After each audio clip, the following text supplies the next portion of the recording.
মানে আমরা বেরিয়ে আসব তার একদিন আগে পর্যন্ত আমরা রিমান্ডে ছি, 9 দিন টানা রিমান্ড। এর আগে 2015 সালে 15 দিন একটানা ছিলাম, 35 দিন একটানা ছিলাম, আর এবারে 9 দিন একটানা রিমান্ড। আরো আমাদের অনেক নেতা কর্মীরা এসেছে। কিন্তু যেদিন 2 কি 3 তারিখে দেখে পুলিশ একটু ভালো ব্যবহার করছে, তখন মনে হলো যে বোধহয় হাসিনা আর থাকবে না, চাটা খেতে দেয় যেতে, এটা মনে হয়।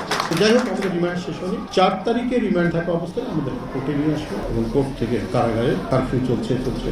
যে আজকে যারা এই বিপ্লবের সাথে সম্পর্ক, আমরা পরস্পরের অনেক বিষয়ে সমালোচনা থাকবে। আমি এর আগেও বলেছি, অন্তর্বর্তীকালীন সরকারের নানা কাজ দিয়ে আমরা সমালোচনা করব, আমরা কথা বলবো, কিন্তু তারপরেও ডক্টর ইউনূসকে আমরা ব্যর্থ হতে দেব না। কারণ তিনি যে কথাটি আমাদের ভারপ্রাপ্ত চেয়ারম্যান বলেছেন কয়েকদিন আগে, যে উনি হলেন এই রক্তঝরা আন্দোলনের মধ্যে দিয়ে সরকার।